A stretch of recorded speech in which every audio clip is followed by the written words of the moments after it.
Bienvenidos al episodio número 11 de Chingones de la Salud. En esta ocasión vamos a entrevistar al Dr. Chang, cirujano maxilofacial de la ciudad de Monterrey. Doctor, muchísimo gusto por haber aceptado estar en Chingones de la Salud y gracias por asistir con nosotros. Sí, muchísimas gracias por la invitación. Perfecto, entonces empecemos con la entrevista. Ok, Dr. Chang, ¿cómo es usted tanto en lo personal como en lo profesional? Cuéntanos. Bueno, bueno, es muy amplio la pregunta. Bueno, soy cirujano maxilofacial, egresado de Universidad Autónoma de Nuevo León. Entonces, pues tengo aproximadamente 20 años viviendo aquí en la ciudad.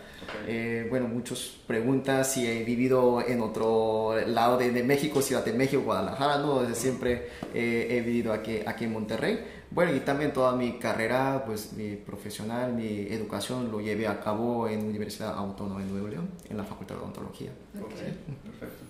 Y ahora en cuanto a lo personal, ¿cómo te consideras? Realmente no tengo ningún, ¿cómo le digo? Estoy demasiado enfocado solamente en el trabajo, no soy salir de fines de semana. Generalmente trabajo los sábados, domingos también. El único momentos que descanso de la semana es domingo tarde noche, nada más, porque domingo en la mañana también trabajo. Entonces, hobby, o sea, bueno, trabajé de fotógrafo para yo ahorrar dinero para estudiar la especialidad. Entonces, era un momento que salió, no sé si puedo hablar de marca de alguna cámara, alguna marca. Era el momento que salió Canon T2i. Es el momento cuando se dio boom en cuanto a las especificaciones de las cámaras. Empezó a grabar mejor los videos y las fotografías. Entonces ahí era un momento que los usuarios podían comprar una cámara de precio accesible y con gran calidad de imágenes. Entonces hubo un boom de fotógrafos en todo México, yo creo que todo el mundo, creo, sobre todo en Monterrey. Todos empezaron a trabajar de fotógrafo, entonces pues yo me uní yo también subí al tren, ¿verdad? Entonces ese momento era algo de real que estamos confrontando muchos compañeros de odontólogos generales, que odontólogo general somos mucho y también por lo mismo salario es bajo. Entonces, para los que quieran estudiar alguna especialidad, hay una diferencia enorme entre una especialidad médica, especialidades odontológicas. Muchas ocasiones obviamente los odontólogos no hacemos guardias, salvo a cabo los cirujanos maxilofaciales durante su residencia, los odontopediatras hospitalarias. Ellos sí hacemos guardias igual que los médicos. Algunas ocasiones nosotros hacemos más guardias que los propios médicos. Entonces, los estudios tienen un costo, igual que otros estudios del posgrado de diferentes carreras. Claro. Entonces, como cuando saliendo de odontólogo general, empieza a trabajar como odontólogo general, obviamente pues nos topamos la realidad que nuestro salario no es tan alto, aunque estudiamos demasiado. Entonces en ese momento yo me puse a trabajar de odontólogo general y luego empecé a trabajar de fotógrafo, empecé a hacer bodas, 15 años, hacía fotos para una escuela de modelaje, de pasarela. Entonces así empecé a juntar dinero y pues se me quedó el hobby. Entonces... Le encanta la fotografía. Entonces, fotografía, por eso mismo tengo el estudio, ahí tomo fotografías a mis pacientes y hago los videos de mi canal de YouTube.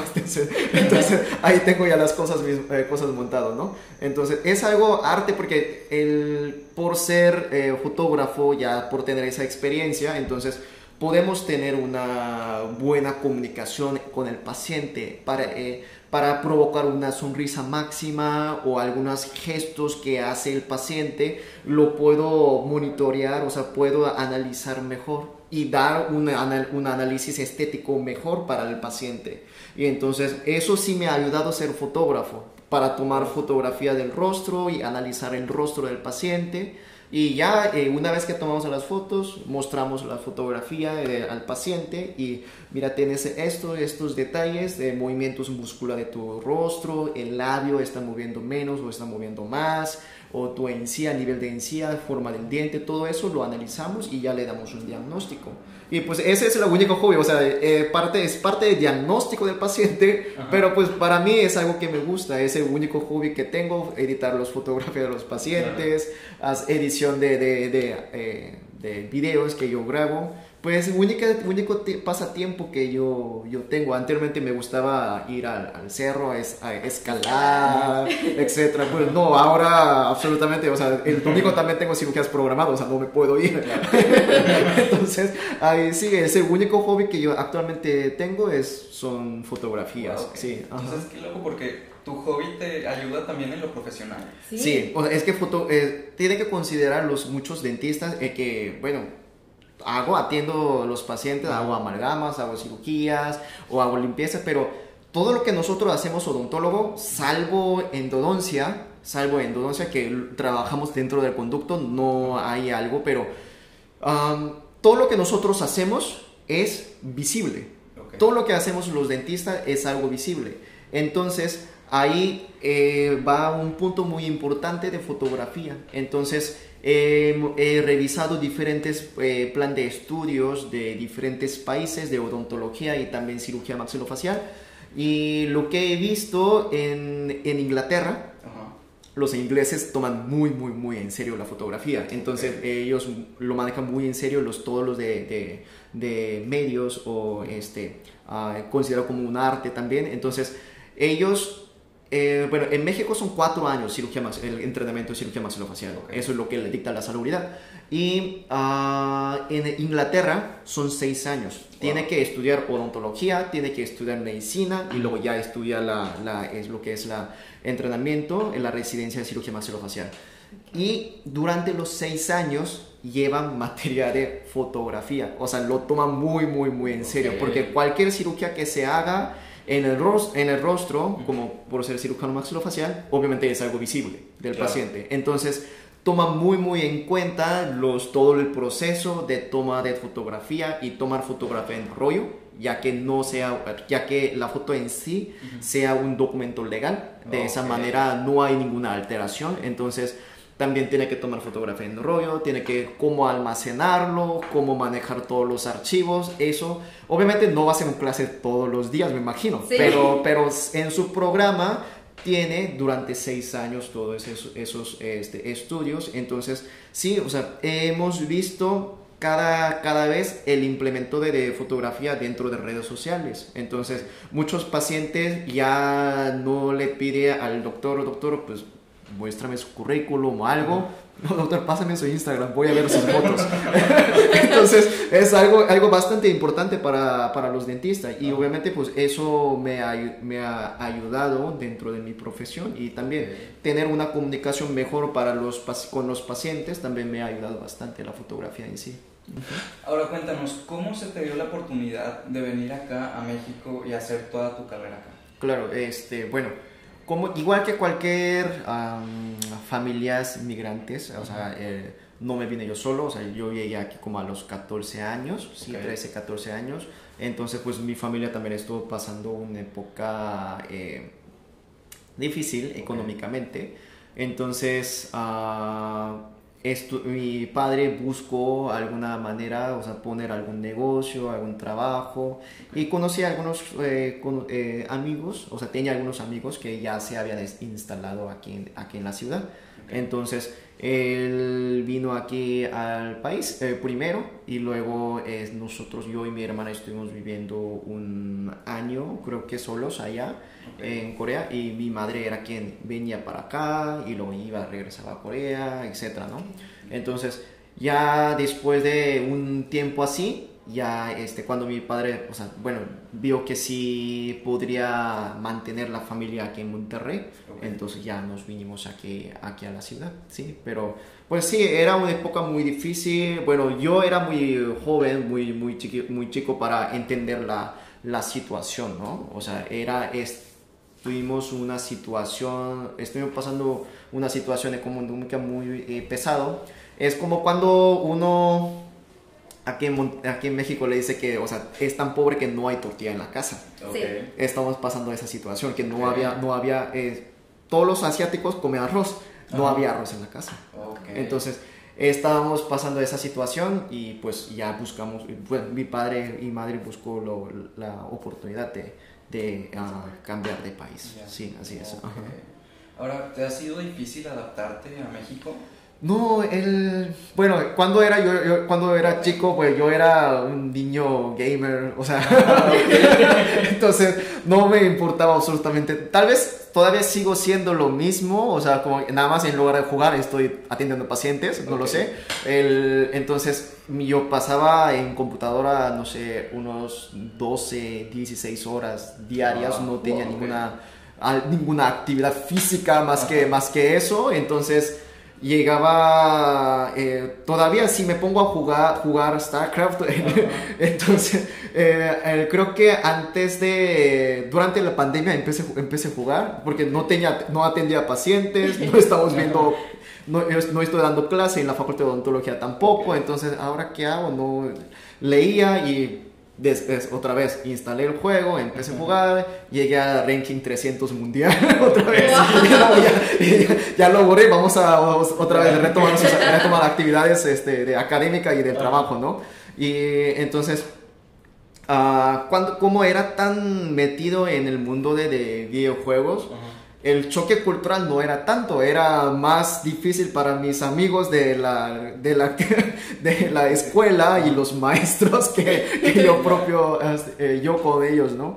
Y el choque cultural creo que no lo sé, tal vez lo sentí cuando ya estaba en la carrera, creo, no tanto en secundaria ni en la preparatoria, ya que en ese momento era muy, no lo sé, tal vez la percepción de que uno tenga los alumnos con el maestro, etcétera, o los el trabajos en equipo o algo, ahí sí se tenía algo, o sea, los horarios o algunas ciertas cosas ahí, pero no lo percibí tanto, porque cuando llegué no me importaba tanto lo que sucedía en mi alrededor, o sea, yo estaba creo que demasiado metido en mi mundo, ¿no? Y luego como que indirectamente fui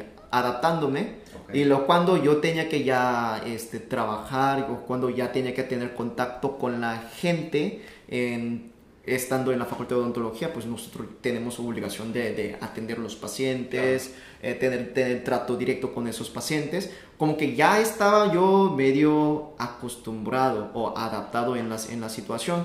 Entonces, a veces creo que yo tengo choque cultural cuando empiezo a entablar una relación con un coreano porque como vine muy joven y como no tenía una experiencia laboral allá, entonces eso me hizo que yo estoy más acostumbrado a la vida de aquí de México que allá en Corea. Si hubiera llegado aquí como, no lo sé, iniciando la carrera, o yo tal vez pudiera hacer algo distinto, pero yo creo que no tuve un cambio muy cultural, drástico. No, que tampoco la comida, tampoco la comida coreana allá obviamente es un poquito distinto, pero comida coreana también es muy picante. Y obviamente allá es un poquito más condimentado, utiliza más ajo, más comidas fermentadas, pero casi, o sea, obviamente aquí consumen todavía más carne, bueno, en región norte del país, pero en cambio muchos coreanos no toleran cilantro. No lo tolera. Y en Corea sí hay cilantro, pero solamente consumen los monjes budistas, nada más. Por el olor que tiene cilantro, muchos coreanos no lo toleran. Y la tortilla de maíz Cuando uno come el taco de bistec, Sí. la tortilla de maíz tiene olor peculiar, o sea, y cuando tiene contacto con el aceite, ¿no? Sí. Ese olor o la olor de manteca, esos muchos coreanos no lo toleran. Y agregando cilantro, obviamente peor, o sea. Pero no, o sea, llegando aquí a Monterrey, el viaje duró, yo creo que más de 26 horas, Wow. creo, porque Wow. de Aeropuerto Internacional de Incheon, Ajá. que es el aeropuerto grande de Corea, llegamos hasta Los Ángeles, son 12 horas. Ajá. 12 horas de escala ahí y luego de ahí a creo que Sonora, creo que fue Hermosillo, Ajá. Hermosillo y Hermosillo a Monterrey, o sea, en Ok. total fue como 24, 25, no me acuerdo exactamente. Llegando aquí yo me eché 16 tacos de bistec. Wow. Era Llegó con flaquito, todo. o sea, era como 46, 48 kilos nada más lo que pesaba yo. Ajá. Y no sé cómo entró todo eso, pero... Pero sí, eso es lo que yo comí llegando a México. Y muchos coreanos no lo toleran, el tacos de bistec con cilantro, ese olor. Pero bueno, por mí nunca me No, generó pues, ningún... Si te echaste 16, pues. Sí, la única comida que a veces no puedo tolerar es cuando preparan menudo muy grasoso. Ah, ok. Eso sí, o sea, como 2-3 cucharadas, pues está muy bueno, pero ya Ya está aquí. hasta ahí. Ya. Sí, Sí, tiene ajá. manteca. Sí, mucha grasa, eso es el Sí. único que... Pero si preparan menudo así limpio, blanco, pues ya, Muy bonito. ahí vamos. Sí. Perfecto. ¿Y por qué decidiste estudiar la carrera de odontología? Odontología, ok. Sí. Mira, hace pues ya muchos años, cuando yo me vine para acá, creo que terminando secundaria por ahí, entonces durante uno o 2 años creo, 1 año, 2 años antes de venirme para acá, hubo un episodio muy sonado que era un cirujano maxilofacial que estudió en Alemania. Era un coreano que terminó su odontología, creo. Se fue a Alemania, estudió medicina y luego estudió lo que es la cirugía maxilofacial. Porque Inglaterra, Alemania y Austria y algunos países, él tiene que estudiar 2 carreras, odontología y medicina. En Latinoamérica es una especialidad odontológica. Entonces, después de estudiar allá, regresó a Corea, atendía a los pacientes ahí y era un doctor muy reconocido por sus tratamientos que se realizaba y no había muchos cirujanos maxilofaciales en ese momento en Corea, entonces era uno de los pioneros en ese momento. Pero ese doctor realizaba unos trabajos muy complejos, pacientes con algunos defectos congénitos, y entonces realizaban trabajos de cirugías complejos y atendía a muchos pacientes con bajo recurso. Y lo que él pedía a los pacientes, cueste lo que cueste el tratamiento, él solamente cobraba $10 al paciente. Wow. Y eran cirugías complejas que tenía que mover algunas ocasiones todo el cráneo hacia adelante, hacer diferentes cortes del hueso para acomodar sus defectos, etc. Entonces, ese doctor era bastante famoso y también algunas ocasiones realizaban cirugías plásticas en estética de faciales. Sí. Y hubo un caso, bueno, también considerando en Corea, ya que sean mujeres o hombres, se opera más el rostro. En Corea y Japón se considera más importante tener rostro bonito que el cuerpo. Okay. Entonces, la exigencia de cirugía estética del rostro es muy mandatorio. Entonces, ese doctor recibió unos pacientes que solicitaban una cirugía estética facial y el doctor mostró todos sus casos de su clínica, ¿no? Y le comentó, usted está hermosa, no tiene que operarse. Y bueno, la historia no se acaba así, sino que la paciente demanda al doctor por rechazo al tratamiento. Entonces ese episodio fue muy sonado en Corea. Entonces me quedo se me había quedado así grabado y se me había olvidado por completo. Y cuando estaba realizando, pues, ya estaba por terminar mi preparatoria aquí en Monterrey.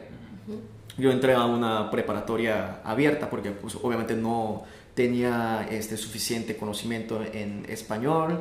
O sea, entrando ya a la preparatoria tenía que yo estudiar así, ¿no? Entonces, terminé así como pude, o sea, preparatoria y luego, ok, pues ahora tengo que estudiar algo, ¿no? Entonces, buscaba diferentes carreras, no quería estar en la escuela donde yo estaba, quería algo más, una universidad un poquito más reconocido, y en ese momento a mí siempre me gustaba, o sea, crear algo, etcétera. Entonces estuve buscando arquitectura. Entonces solicité informaciones en UR. Mi hermana estaba estudiando negocios internacionales en UR en ese momento. Entonces fui a solicitar las informaciones, pero mi hermana tenía descuento tenía beca en su momento. Y en arquitectura no daba beca en UR. Ok, bueno, entonces no podía nosotros costear esa cantidad de cuota escolar en UR en ese momento. Entonces buscaba otras alternativas, y luego en ese momento me recordé esas noticias que había pasado. Ok, entonces, ¿qué tengo que estudiar aquí en México para hacer lo mismo que ese doctor? Okay. Entonces, en México tiene que estudiar odontología para hacer eso. Entonces, ya empecé a buscar dónde puede estudiar odontología, y en Monterrey solamente había una escuela de odontología, la Facultad de Odontología de la Universidad Autónoma de Nuevo León. Entonces fui ahí y luego solicité como que la papelería y sí, todo. papelería y todo, y luego me inscribí. Mis padres ni siquiera sabían ni dónde me había inscrito. Ajá. Entonces, ¿llegaste? y fui, la presenté, o sea, me la pasé estudiando, me chuté todas las historia de México, como que no salió nada lo que estudié, pero lo único que se podía yo contestar en el examen, porque todavía no sabía bien el español, o sea, podía entablar una conversación con mis amigos, o sea, obviamente no me voy a morir de hambre si me dejaba algún lugar, o sea, podía ya hablar, comunicar con la gente, pero me pongo a leer los libros, me pongo a leer el periódico, todavía había muchísimas palabras que no entendía. Entonces, durante el examen de admisión de la universidad, también era un problema. La sección de español, yo creo que pues ya las partes de redacción, podía entender las preguntas, pero si me pide alguna redacción, obviamente no voy a entender, o sea, no voy a poder contestarlo bien. Pero las matemáticas, historia mundial, eso, bueno, más o menos entiendo. Historia de México ya me lo chuté. Bueno, ahí vamos. Y entonces ya después creo que sí estudié demasiado para el examen de admisión. No sabía que existía asesoría o clases, no sabía absolutamente nada. Yo nada más metido en la guía que me dieron y leyendo, eso es todo lo que hice, y ya aprobé el examen. Sí, cuando ya le comenté a mi padre, fue que como que le dije, papá, entré a Facultad de Odontología. Yo como que, ¿qué? O sea, esa fue la reacción de mi padre, y obviamente pues mis padres se quedaron sorprendidos, y también en ese momento en la comunidad coreana, porque yo fui el primero que entré en área América, siendo en toda la comunidad coreana. Bueno, obviamente la comunidad coreana en ese momento era muy, muy chiquito, eran familias, podíamos contar, o sea, podíamos saber quién es quién, todos, en ese momento. Y también en Corea, la carrera de odontología es una de las carreras más difíciles de entrar porque seleccionan demasiados poquitos. Entonces fue la sorpresa que llevó mis padres en ese momento. Ajá. Y ya después de eso pues empecé ya a realizar mi estudio, ¿no? Obviamente con mucha dificultad porque todavía ahora ni siquiera podía leer bien el periódico, ahora entrando a área médica, otras palabras que nunca entendía. Ajá. Entonces sí fue muy difícil en los primeros años. Yeah. Sí. Okay. Y por ejemplo, de que llegaste y fue que la reacción de tu papá y te dijeron, ¿cómo lo hiciste? Sí, bueno, ellos me habían visto que estaba estudiando para el examen de admisión y todo, pero pues no tenía idea de a dónde, o sea, entonces pues sí, también, porque todavía pues estamos pasando en el momento que pues mi familia no estaba tan estable económicamente, etcétera, y por lo mismo, o sea, diferentes escuelas de privada pues tampoco ni siquiera lo pensé, ¿no? Entonces, y había entendido la arquitectura de la Universidad Autónoma de Nuevo León, que pedía muchas tareas, que hay muchos gastos y tampoco pues no podía costear eso. Y entonces entré en carrera de odontología, pero pues no, salió contraproducente porque odontología también requiere muchos materiales e instrumentos que tiene que comprar. Entonces, eso no me lo sabía. Y ahora cuéntanos, ¿cuáles fueron, aparte de la dificultad de comprender el español, algunas otras dificultades que tuviste durante tu carrera? Pues más que nada idiomas al inicio. Sí. Idiomas y el horario.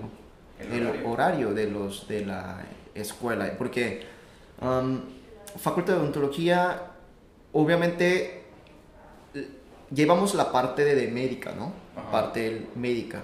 Y también tenemos la parte de prácticas. Obviamente la Facultad de Medicina también realiza muchas prácticas igual, pero uno de los detalles es que en otras carreras no te va a decir tráete tantos pacientes y realiza las prácticas. Entonces muchos compañeros míos que son de aquí traían sus familiares, etcétera. Pero yo pues no tenía ningún familiar aquí, entonces eso fue porque uno de los problemas al inicio que cómo tengo que solucionar esta situación.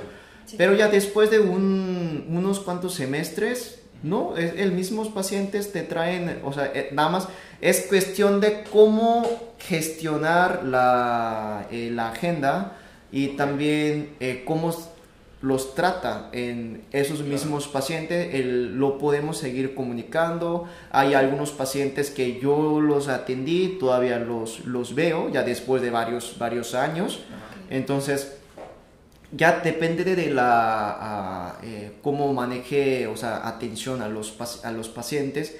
Y creo que es algo, no es solamente la facultad de aquí, o sea, las escuelas de Estados Unidos, y igual en escuela de Corea también pasa lo mismo. Entonces no es algo malo, y aquí pues es cantidad inmensa de los pacientes que acuden a nuestra facultad, y si uno está al tanto de los nuevos pacientes que llegan a la facultad, no tiene ningún problema. Bueno, en mi caso, la verdad, solamente fue el inicio, como no saber cómo hablar a los pacientes. De hecho, pues no hablaba bien español, y ahora convéncele al paciente para que se atienda contigo. Entonces, eso fue lo difícil durante la carrera. Ya una vez que ya empecé a hablar un poquito mejor, no he tenido esos tipos de dificultades. Yo creo que es algo que pasa a todos los compañeros de escuela de odontología en todo el mundo, yo creo. Sí. Y otras dificultades, pues aprender las calles de la ciudad. Eso era otro, porque todavía no existía el Google Maps, el teléfono inteligente, nada de eso. Entonces en mi carro tenía el guía Roji. Y si me iba otro al lado, era no podía tomar camión, era difícil tomar camión porque no me sabía las rutas. Ajá. Era, bueno, no sé dónde estoy, busco el metro, ok, me subo al metro, ya, ahí, no va en otro lado, nada más va, entonces ya me sé cómo está el metro, entonces el metro es algo que utilizaba siempre cuando estaba en Corea también, entonces, bueno, me subo en tal estación de la escuela. Sí. Hago el transbordo, ya me bajo en el centro de la ciudad, ya estoy en el negocio de mis papás. Entonces no hay pierde, pero cuando si algunos amigos me invitaban a algún lugar o algo, pues necesitaba que sus padres de mi amigo, o sea, me llevara y luego, porque mi padre pues tampoco conocía la ciudad, entonces no podía pasar, no era opción, entonces esa parte pues más que nada solamente es comida, no batallaba la comida y la cultura, algo, no lo sé, en Corea yo creo que gente de Ciudad de México también es algo que algunas ocasiones veo que se queja, que los de Monterrey es un poquito más relajado que Ciudad de México. Okay. Que Ciudad de México es como que, ya, órale, ya. La actividad. La mayoría de todos los coreanos tiene las mismas características, así. O sea, la mayoría son de Ciudad de Seúl. Okay. Están acostumbrados a la vida de la ciudad. Ajá. Entonces todo tiene que ser rápido, todos los trámites gubernamentales tienen que ser rápido, porque en Corea para trasladarse uno al otro punto es mucho tiempo, entonces todo tiene que utilizar transporte público, etcétera. Entonces cualquier trámite que se haga tiene que ser en ese instante o lo más rápido posible. Okay. Entonces para los coreanos que están acostumbrados de que cualquier trámite es en unos minutos o nada más va el oficina del ayuntamiento bueno, tiene oficina de ayuntamiento cada colonia. Okay. No es en ayuntamiento, cada colonia tiene sus oficinas. Nada más va a ir, voy a necesitar el registro de tal cosa, entonces ahí se lo da y cuesta 2 o 3 pesos ya. Entonces eso obviamente pagan muchísimo impuesto, ¿verdad? Pero es algo que sí a veces nosotros como que topamos que voy a tener que hacer algún trámite y no se tarda tanto tiempo, yo regrese nuevamente, el formato es esto, llénelo y tiene que ir al banco, o sea, no se paga aquí, tiene que ir al banco, pagarlo y tiene que hacer fila otra vez, regresa otro día. Entonces eso es algo que como que pues yo me acostumbré todo eso aquí porque pues a los 14 años yo en la secundaria pues no tenía que ir a algún registro civil, yo a hacer algún trámite, entonces sí. no tenía ningún problema, pero mis padres como que sí, o sea, necesitan los papeles. Y me imagino que muchos no sé, algunos compatriotas mexicanos que están en otro lado, también va a pasar lo mismo, o sea que los niños tienen que leer todos los documentos legales, migratorio, léelo mijo, lo tiene que ellos explicárselo a los padres, ¿no? Ajá. Pues nosotros era lo mismo, o sea, teníamos que leerlo, hacer esto, hay que hacer algún tipo de prórroga de pasaporte coreano, entonces mándale las cosas allá en Ciudad de México. Como pues no hay una embajada de Corea aquí o consulado aquí en Monterrey, okay. Todo se tiene que hacerlo por Ciudad de México, entonces vete para allá, regrésate para acá, entonces esos pequeños detalles, pero cultural en sí, no lo sé, no es, ajá, cuando hay una fiesta, una reunión, así. Cuando nosotros juntamos con los amigos coreanos es como que hablamos de política, política a veces no porque puede generar algo de fricción, nada más cuando compartimos la ideología pues hablamos, pero hablas mucho de economía, hablamos mucho de tendencia de negocios, etcétera, o alguna asuntos políticos o asuntos social que están pasando, Pero, y hablan de fútbol también entre los coreanos, pero no es tanto como aquí. Como aquí, sí. Ajá, o sea, cuando, ajá, entonces, cuando hablan de la fiesta que hubo, etcétera, yo como que eso es algo que no lo he visto con algunos compañeros o amigos coreanos. Es cuando entablamos alguna plática, es que hablamos de algo política, social, etcétera, y cuando yo hablo esos tipos de cosas con un amigo mexicano, es muy probablemente no va a entender absolutamente nada como lo que yo pienso, lo que yo dedico, esas tendencias. Actualmente muchos jóvenes en estos días obviamente alzan la voz, lo que ellos observan que está mal, sí, en política, en algún descontento social, etc. Yo creo que ahora es un poquito más amplio hablar de esos tipos de temas, pero hace 10, 15 años, cuando yo estaba en preparatoria o en primeros años de la carrera, pues nadie hablaba de esos tipos, o sea, y obviamente tampoco no entendían muchos las situaciones que están pasando la sociedad, ¿no? Pero yo creo que es algo que allá ven esos tipos de detalles de política social, económica, desde muy temprana edad. Eso es algo que he observado. Okay, wow, muy diferente acá. Sí, yo creo que ya en México también ya está pasando que los niños de los primeros años de la carrera y los compañeros de la preparatoria, creo que también ya toma asunto y también opina sobre las cosas que están sucediendo. Ajá. Yeah. Sí. Cuéntenos, cuando entró a la Cruz Roja Mexicana, Ajá, ¿cómo fue su experiencia? ¿Y cuándo entró? O sea, pasó... Bueno, sí. ¿Cuándo? ¿Por qué? Sí, claro. Bueno, ya o sea, estaba muy, muy al tanto en que yo voy a estudiar la cirugía maxilofacial, ¿no? Desde joven. Entonces, ahora, o sea, voy a implementar mis cualidades o mis capacidades. Entonces, que quisiera ampliar un poquito más. Y sí, o sea, bueno, ahí conocí una compañera, actualmente es doctora, sí es doctora, que reside en Ciudad de México, y ella todavía no estaba en la Facultad de Medicina.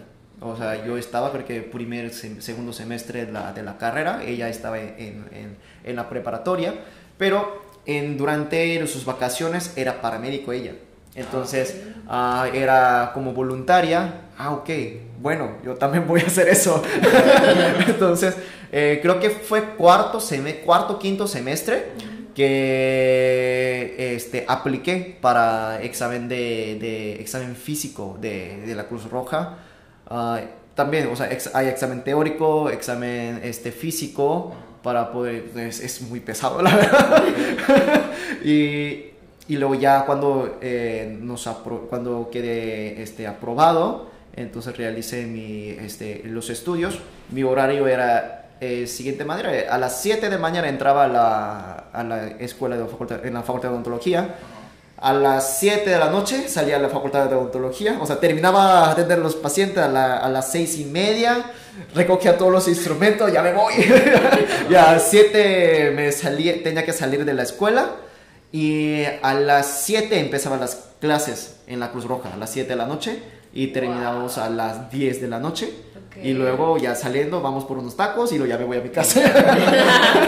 Y yo me quedaba como voluntariamente en los viernes, me quedaba como voluntariado en la área de enfermería. Yo me quedaba como auxiliar de enfermería en el área de urgencia de Cruz Roja, que está ahí por la cervecería en Cuauhtémoc.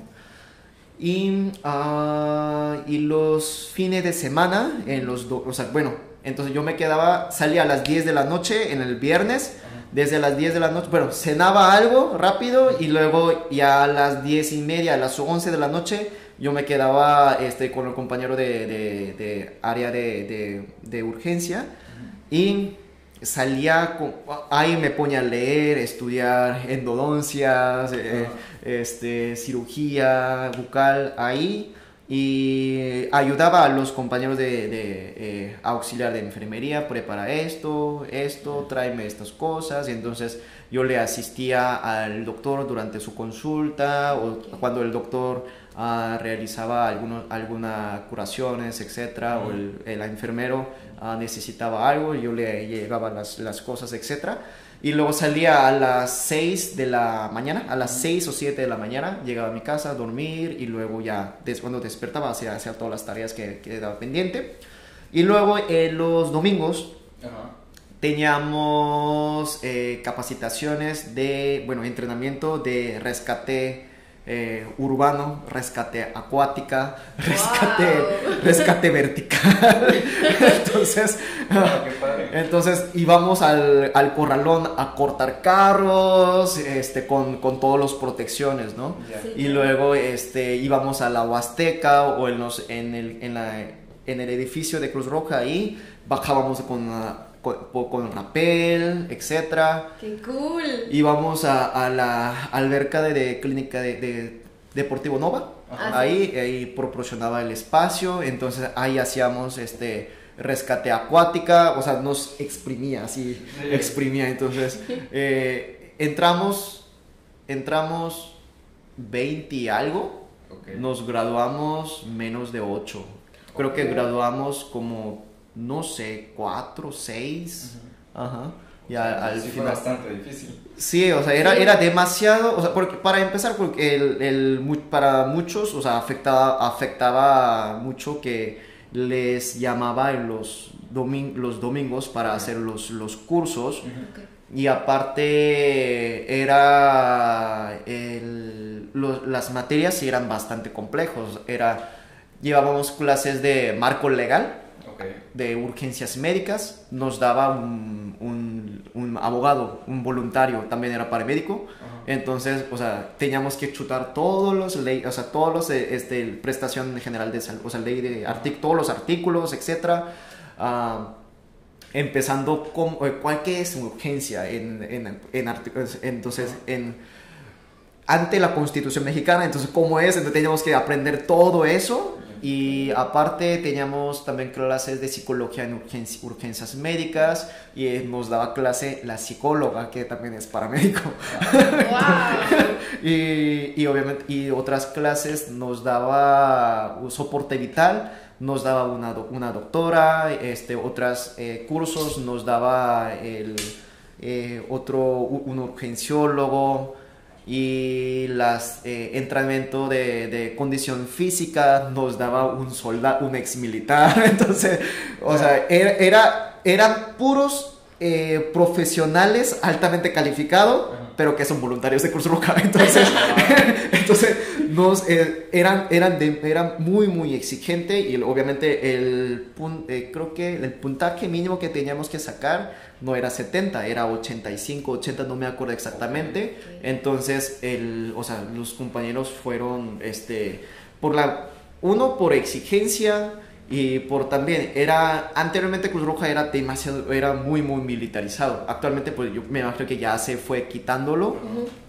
Pero todavía quedaba esa como que jerarquía de militarización. Entonces muchos seguía el rol, y también eran muy disciplinados. Los compañeros de bachillerato de Cruz Roja son muy, muy, muy disciplinados, todos los compañeros.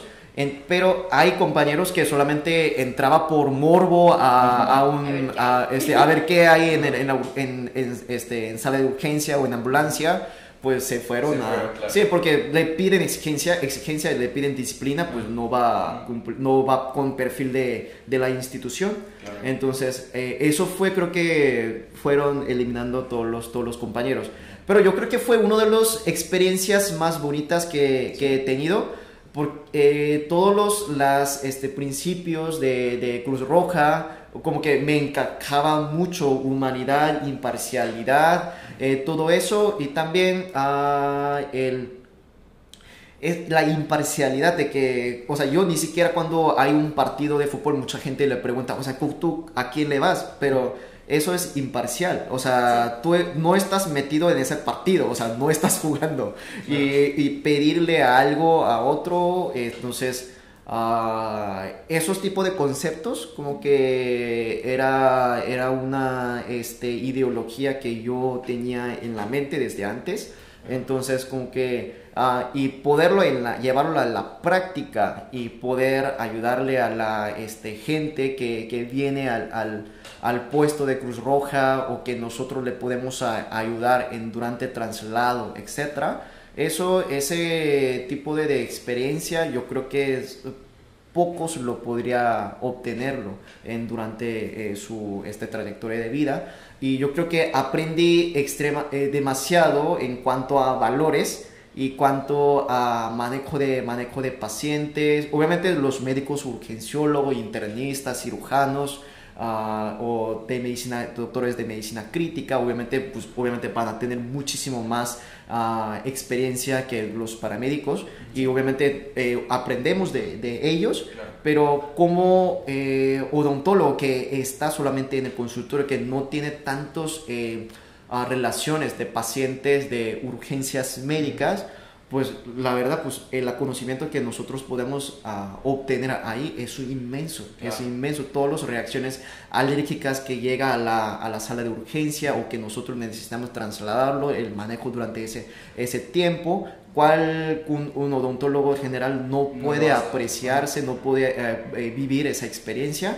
Pues la verdad es una experiencia enorme, es un beneficio enorme, tanto la capacitación de propio uno, y también cómo tratar a la persona, como lo que comentaba, psicología de urgencias médicas, o sea, manejar la psicología de esa paciente que está sufriendo, y las emociones que presentan los familiares. Obviamente en consultorio dental también puede llegar un niño que se cayó, se lastimó sus dientes, se cortó los labios, etcétera. Los manejos psicológicos de los padres y el niño, etcétera. Obviamente esos tacto con el paciente. Obviamente, estando en ambulancia, vas a trasladar al paciente durante 20 minutos, tienes que saber manejar esos momentos, porque si uno se sale de control, o sea, no tiene su mente estable en ese momento, obviamente tus pacientes va a estar todavía más nervioso, o todavía va a salir de control. Entonces, o sea, estuvo muy hincapié la psicóloga, una de las instructoras. Obviamente no se entrenó para eso, para que cuando nosotros confrontáramos cualquier situación, estuviese nosotros mente fría y tratar lo mejor que se pueda y manejar la psicología del paciente en ese momento. Y obviamente eso funciona bastante en nosotros. Obviamente casi 30 o 50% de la población tiene cierto miedo a las intervenciones médicas y intervenciones odontológicas todavía aún mayor. Entonces esos puntos también me ha ayudado bastante a manejar el miedo de los pacientes que acuden en consulta conmigo. Sí. Wow, súper. La verdad es que estuvo interesante. muy wow, o sea, ni palabras. Fue la verdad, wow. Sí, bastante.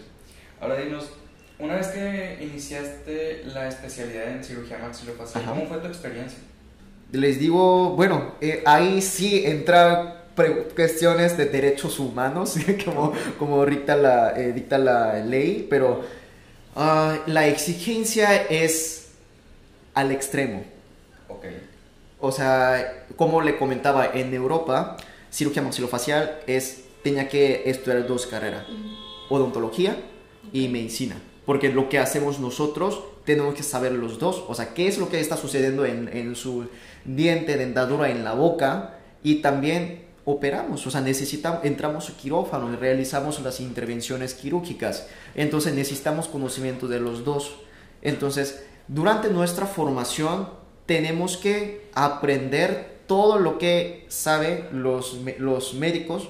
Obviamente no podemos a englobar todos los temas que ellos saben, pero necesitamos llegar a el conocimiento que tienen ellos para nosotros tener el mismo entrenamiento y la misma calidad, estándares altas a nuestros pacientes. Sí. Entonces, tenemos que aprender cómo manejar a todos los pacientes al momento de llegar a urgencia, manejos quirúrgicos, los pacientes hospitalizados. Entonces, bueno, yo ya estaba acostumbrado a estar en sala de urgencia, ámbitos hospitalarios, etcétera, manejo de pacientes de trauma, todo eso, los manejos iniciales de pacientes politraumatizados, todo, pues ya estoy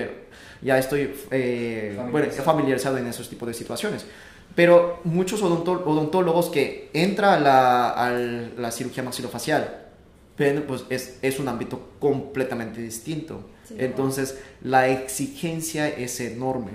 Entonces, yo ya sabía a qué iba, ¿no? Entonces, claro, no era muy difícil adaptarme, realizar guardias de 36 horas y cada tercer día, ir a los hospitales en fines de semana, etc. O estar despierto. Algunas ocasiones tengo que estar despierto 40 horas completo y luego dormir unas horas, regresar otra vez al hospital. Es algo que ya lo esperaba, entonces no era algo pesado a digerirlo. Pero sí, o sea, le comento desde que entré en los inicios del año, enero, febrero, yo pude salir con mi familia a cenar juntos, con mi familia. Sí. Hasta noviembre del mismo año. Wow. Ajá. Wow. No había salido con mi familia o con nadie durante los 10 meses, el primer año. Ya posteriormente tuve un poquito de libertad, pero o sea, la cantidad de trabajo era lo mismo, pero sí, o sea, obviamente hay otras especialidades que todavía están más pesado que nuestra área, cirugía cardiotorácico, neurocirugía, los compañeros de cirugía oncológica. Sí, o sea, nosotros como cirujano maxilofacial también hacemos una rotación a oncocirugía de cabeza y cuello. Vimos cómo los compañeros trabajan, los de compañeros de oncocirugía. Es pesadísimo, o sea, cualquier área médica, los especialistas o que tienen subespecialidad, alta especialidad, pasamos lo mismo de nuestro entrenamiento como cirujano maxilofacial. Es igual que los doctores de ámbitos quirúrgicos o de medicina interna, que también que es muy pesado sus entrenamiento. Entonces sí, es vivir una experiencia distinta, o sea, podemos agradecer solamente comer, o sea, algo tan sencillo, poder dormir, poder comer. Las necesidades básicas. Necesidades básicas, poder ir al baño, porque tenemos 6 pacientes con cara así todo sangriento, con vendaje en el hospital, y aunque estamos todos los compañeros del departamento, estamos atendiendo, suturando, haciendo estudios, pero siguen llegando pacientes, y ahí como que no puede, o sea, ni siquiera te da hambre, ni siquiera te da ganas de ir al baño, ni siquiera te da sueño, porque estás con toda la adrenalina, estás atendiendo pacientes. Entonces, y cuando termina esa racha, ya salió el sol. Cuando pasa esa racha, como que tu cuerpo ya se queda, ajá. Como que te tranquiliza, por así decirlo. Sí, se relaja y ahí llega, tengo hambre, tengo que ir al baño, Pero sí, es una experiencia que nos hace ver nuestra vida de una manera distinta. Todas las cosas que ni siquiera uno imaginaba, todos los sufrimientos que pudiera pasar un paciente, mucha gente no lo puede vivir, o esa edad tal vez no lo puede vivir. Tal vez ya cuando tengas 30, 40 años, que los familiares, los tíos, abuelos empiezan a enfermarse, que sus hermanos empiezan a enfermarse, ahí se siente que puede pasar algo en el cuerpo del ser humano. O sea, alguien puede sufrir. Eso no lo ve uno hasta que sea grande. Y cuando uno está en área médica, lo ves desde tu entrenamiento, desde en técnica médica, desde su bachillerato, durante la carrera, ya estando en tu entrenamiento de especialidad, ahí lo ves, lo vives, porque tú eres la persona que lo vas a cuidar, lo vas a tratar. Entonces, la percepción de vida se cambia al momento de estar en el hospital. Sí, eso es lo que viví, y obviamente pues es una experiencia que no lo van a olvidar uno. Sí. Claro. Ajá. Claro. Es una experiencia de toda Sí, la vida. claro. Sí. Ajá, así es. ¿Cómo se te dio la oportunidad de hacer en Austria el observership en la universidad? Muy bien. No me acuerdo exactamente cuál año hubo Congreso Internacional de Cirugía Oral y Maxilofacial en Hong Kong. Okay. Entonces, Hong Kong era una de las ciudades que yo siempre he querido conocer. Antes, bueno, hablando de un poquito de historia, cuando Corea empezó a levantar su economía cuando hubo Olimpiada del 88, entonces empezó un poquito la clase media, ya tenía algo de disposición poder de adquisición. Entonces, y Corea del Sur literalmente es una isla, porque es una península, en la península de Corea. Arriba de Corea del Sur está Corea del Norte, entonces no puede ir a ningún lugar. Y obviamente durante Segunda Guerra Mundial, obviamente antes de Segunda Guerra Mundial, Japón invadió a Corea, entonces Corea era una colonia de Japón. Entonces los coreanos que ya tienen algo de dinero y quería ir de viaje a algún lugar, entonces pues ¿dónde podía ir?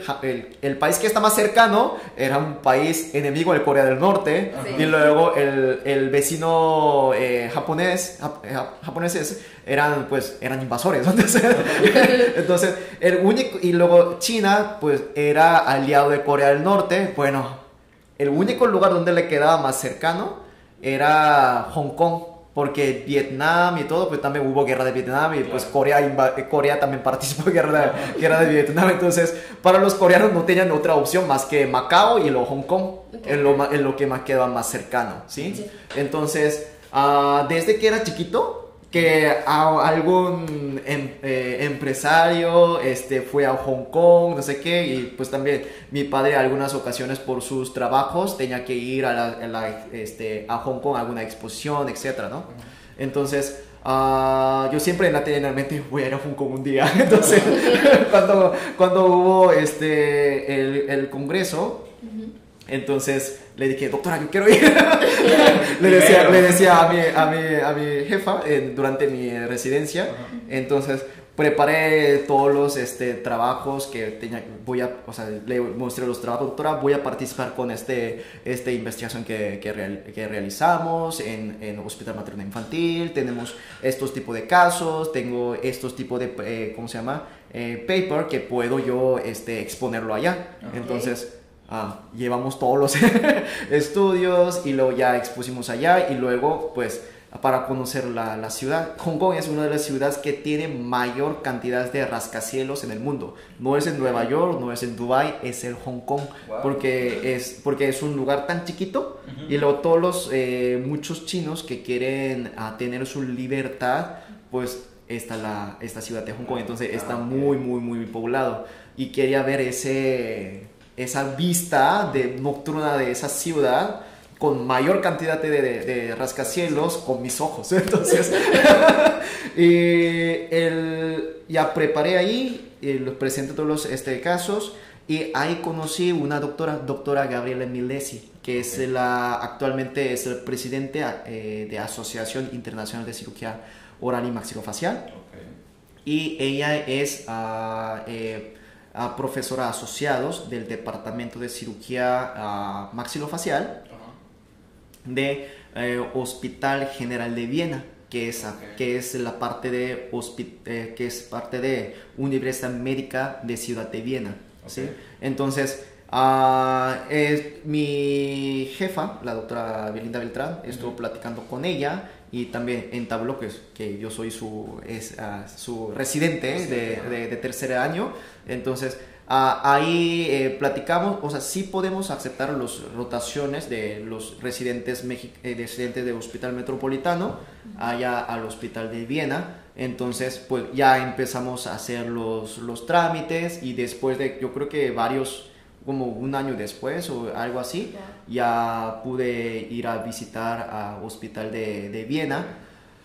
El Hospital de Viena, platicando así rapidito, es un hospital que tiene cientos de años. Entonces, desde Edad Media, desde después del Renacimiento, ya es un establecimiento donde se atendía a los pacientes.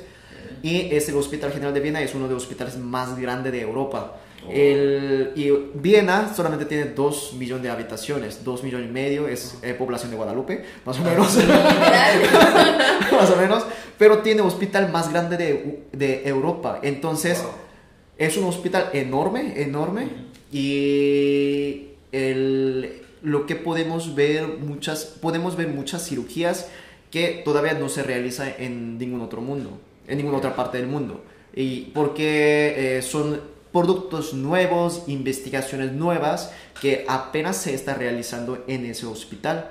Ya una vez que se pasa la prueba, ya sale el mercado mundial. Entonces, vimos algunas cosas que ni siquiera salían en artículos científicos porque están haciendo las investigaciones actualmente. Entonces, vimos algunos aparatos ahí que obviamente actualmente no está disponible aquí en México todavía, pero hay algunos dispositivos para para cefalia de racimo, etc. También operan una cantidad de pacientes enorme. La eficiencia de administración de hospital es admirable. Literalmente el quirófano parece una fábrica. Parece una fábrica de carro, de Volkswagen, lo que sea. La verdad, parece una fábrica, ya que no hay ni siquiera un tiempo muerto. Pasa el paciente, nosotros vemos los pacientes temprano, en las primeras horas, vemos los pacientes hospitalizados y luego ya nos dice los rol del día y posteriormente bajamos al quirófano. Algunos residentes bajan al quirófano, algunos van a la consulta externa.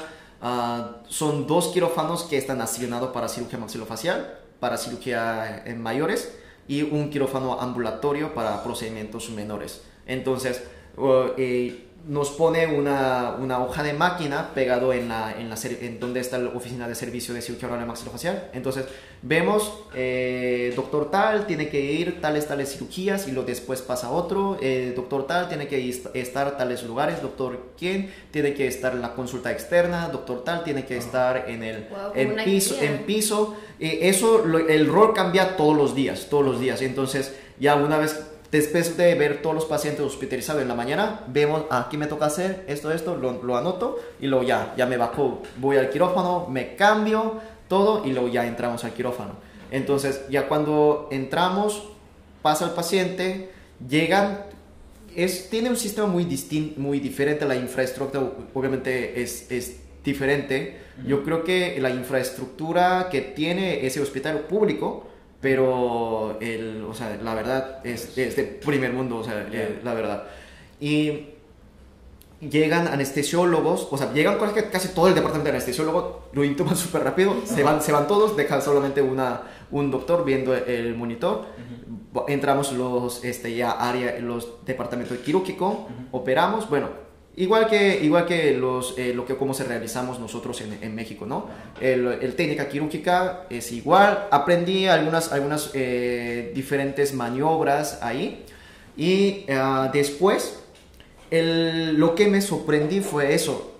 Llega una persona que se encarga solamente de la limpieza de los instrumentos. Llega otra persona, limpieza del lo que es el quirófano. Entonces, generalmente en México es la enfermera quien instrumentó durante el procedimiento, es el quien lava los instrumentos, el entretenimiento. Pero ahí no. La enfermera quirúrgica que estuvo circulando o instrumentando en ese momento, se va a descansar, a comer o algo. Llegan otros personales de limpieza de instrumentos, limpieza del quirófano. Empieza a estar haciendo aseo. Ya durante ese momento ya en la sala de preoperatorio está pasando otro paciente. Ya, no es un tiempo muerto. Termina de limpiar, la enfermera quirúrgica termina de comer lo que ella tenía que comer. Si el paciente entra al quirófano, ahí ya se suena interfón en la área de descanso de enfermería del médico y de los residentes dentro del cerca del quirófano. No importa qué estaban haciendo, todos aventan las cosas y corren al quirófano. Wow. Y el tiempo entre los pacientes no supera más de 20 minutos. Okay. Wow. En un hospital público en México o incluso en hospitales privados no pasan ese tiempo. Ajá, entonces, y los pacientes se mueven, son los camas son con control, o sea, no empuja nada, solamente en control. Los pacientes no se levantan, tiene una grúa que levanta el paciente para que sea extremadamente rápido todos los procesos. Sí. Primer mundo. Entonces yo como que, ¿qué está pasando aquí? O sea, yo fui a aprender, o sea, qué es lo que realiza, o sea, las investigaciones que se realiza ellos, técnicas quirúrgicas que se realiza ellos ahí. Pero me quedé más sorprendido la eficiencia de manejo de los pacientes. No hay tiempo muerto, o sea, ninguno, entre los pacientes, y la cantidad de atención que se realiza al día es extremo, porque como operan muchísimos casos tan rápido, entonces no hay tiempos muertos. Entonces hay veces que veo la cantidad de pacientes que se ve ahí, y también no hacen horarios extensos. Ellos como que, ese es mi horario, todo se va a su casa. Okay. Y los que quedan en hospitalización, se quedan en hospital. Una de las cosas más impactante que en mi punto de vista es que no hay departamento de urgencia en el hospital. Yo soy paramédico, estuve viviendo en sala de urgencia toda mi residencia y no hay sala de urgencia porque no hay tantos accidentes, no hay agresión por tercera persona, no hay accidentes automovilísticos, no hay lesionados por balaceadas, no existe el departamento de urgencias. Entonces, llega el paciente, dependiendo su molestia que presente o dolor abdominal o algo, los pacientes pasan consulta con especialidad directamente. Okay. Y luego, si hay necesidad de hospitalización, sube a piso. No hay una sala de urgencia. Entonces, como cuando llegué, voy a hacer guardia nocturna. Entonces, doctora, ¿dónde hay sala de urgencia? Y la doctora me queda mirando, ok, aquí no hay. Entonces, ok, ¿qué hago? O sea, estoy quedando aquí en el hospital, ¿qué hago? O sea, y pues quédate con los compañeros del guardia, son dos, uno en consulta externa, otro en el piso. Bueno, entonces estaba en consulta externa, entonces pues no llegaba ningún paciente, nada de algo así que tenga que hacer algo de acción, no hay. Entonces ve a bueno, al pabellón, ¿no? O sea, la hospitalización, voy y pues mi compañero estaba haciendo las notas de los pacientes, pasamos a realizar curación uno por uno a los pacientes. Y pues también tiene una unidad dental para que el paciente pase ahí a hacer las curaciones. Algunos pacientes teníamos que pasarlo ahí para hacer curaciones, ¿sí? Y ya terminamos todas las actividades y bueno, no hay ninguna complicación, o sea, salvo a cuidar a los pacientes postoperado. Pero como no hay una paciente que se traumatice, etcétera, es una ciudad pequeña, entonces no hay muchas acciones. Y si llega alguien a lastimarse, son cosas de accidentes laborales. Yeah. Entonces, era lo más impactante para mí. O sea, también, que cómo no puede haber es un hospital más grande, sí, no hay como sala de urgencia. Entonces, eso fue algo más impactante y luego ya posteriormente, pues ya me adapté con el rol de ahí, ¿no? O sea, tiene toda la comodidad para los pacientes, hasta tiene una cerveza sin alcohol para los pacientes alcohólicos. Entonces, pues, obviamente no le podemos dar una cerveza con alcohol, entonces ellos tienen cervezas sin alcohol en el hospital. O sea, hace cuenta, en el pabellón de cirugía maxilofacial tiene su pequeña cocineta. Que ahí llega la dieta de los pacientes, se quedan ahí y luego la enfermería o los doctores revisan la dieta de los pacientes y se salen. Y obviamente ahí tienen un refri. Y aquí yo estoy viendo, bueno, estaba bien, o sea, andaba de mirón de todas las instalaciones, ¿no? Entonces, oye, aquí hay cerveza. Entonces, y luego al residente, los compañeros de guardia me dicen, no, eso no tiene alcohol. Ok. ¿De verdad? Entonces, ok, o sea, era algo muy diferente, o sea, trato de los pacientes y también la cantidad de pacientes, cómo lo maneja, aunque sea un hospital público, el tiempo que se le da a los pacientes. O sea, fue una experiencia bastante muy bonito y también era algo muy nuevo, era completamente nuevo. Yo también pensaba cómo es el hospital de Corea, es un mundo de diferencia. Y yo creo que como aquí, México, o sea, con instalaciones un poquito más mejor, un poquito mejor, pero cantidad de pacientes es igual que aquí, o sea, muchísimos pacientes, porque en la ciudad de Seúl, toda la área metropolitana es aproximadamente 30 millones de personas. Wow. Entonces, o sea, un poquito menos que ciudad, o sea, todo el Valle de México, un poquito menos, pero es una cantidad similar. Entonces, tiene un poquito de mejores infraestructuras, pero la cantidad de pacientes es igual, pero allá un hospital enorme, una ciudad pequeña, entonces todas las pacientes que se ven, algunas ocasiones son fuera de Viena, pero mayores son de ahí. Entonces el trato es muy personalizado, aunque es un hospital público. Entonces eso fue algo muy que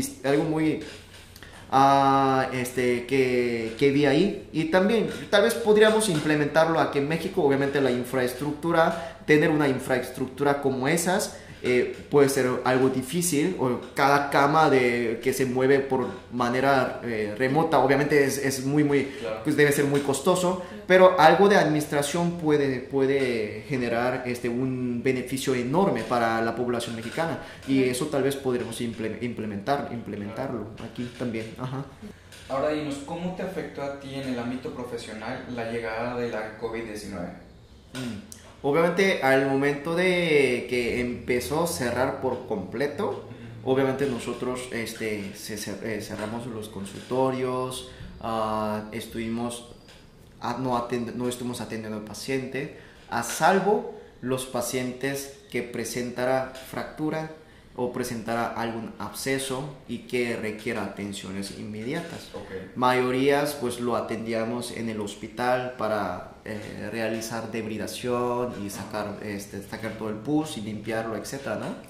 Pero atenciones de odontología general o pajosita, eso, bueno, en ese momento pues suspendimos por completo. Solamente veíamos pacientes con dolor fuerte o dolor de muela de juicio o que ya está infectado, esos tipos de situaciones, solamente esos pacientes los estábamos atendiendo. Y creo que finales de mayo, por ahí, cuando empezamos a retomar las actividades en el consultorio, creo que todavía estaba muchos consultorios cerrados. Entonces, hubo muchos pacientes que apenas iba a realizar endodoncia y que el consultorio de su dentista se cerró. O entonces no tenía dónde ir, o tenía programado cirugía de muela de juicio, o muchos de esos pacientes que tenía cirugías o tratamientos por dolor programado, y que sus doctores cerraron las puertas de su consultorio y estaban buscando dónde atenderse. Entonces empecé a atender todos esos pacientes y era extremo la cantidad de pacientes que nosotros manejábamos.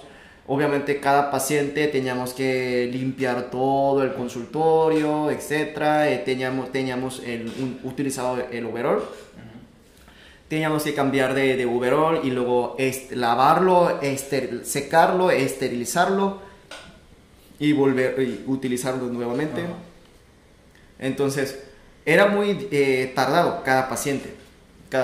Y entonces era algo difícil ver todos los pacientes como nosotros quisiéramos. Algunos pacientes pues teníamos que, todavía que ellos esperaron semanas, meses para poder atenderse por la pandemia, y todavía llegaba conmigo y tenía que darle citas diferidos. Y el año pasado, creo que durante meses, o sea, no sé, creo que más de medio año, desde mayo hasta noviembre, diciembre, no habíamos descansado ni un día.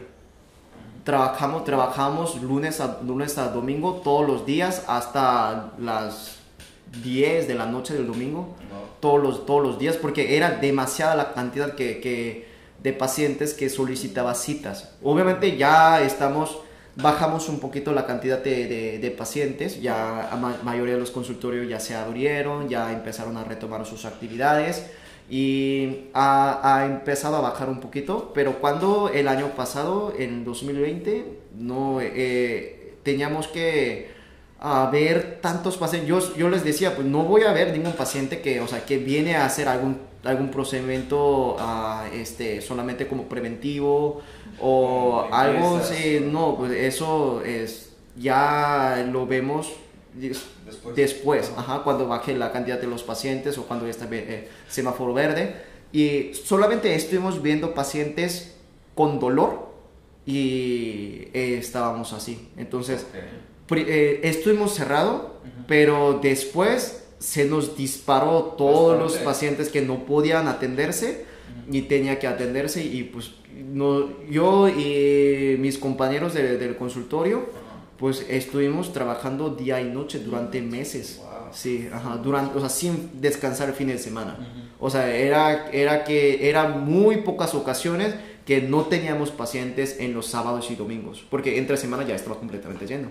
Sí, entonces era algo pesado. Aparte de que teníamos que limpiar todo, esterilizar y, trapear con cloro cada vez que venía un paciente, etcétera, esterilizarlo con luz ultravioleta, poner gas, etcétera, y hacerlo cada paciente diario, era muy pesado. Sí. Wow. Entonces, al final de cuentas, terminó beneficiándoles. Sí, yo creo que sí incrementó bastante la afluencia de los pacientes, sí. Pero pesado también. Pero era demasiado pesado. No era solamente atender pacientes, teníamos que considerar la seguridad del paciente de uno por uno. Entonces, obviamente, no podíamos nosotros pasar en alto la bioseguridad de cada uno de los pacientes que visitaban nuestro consultorio. Sí. ¿Y cuál ha sido el reto en el ámbito profesional más retador y valioso para ti?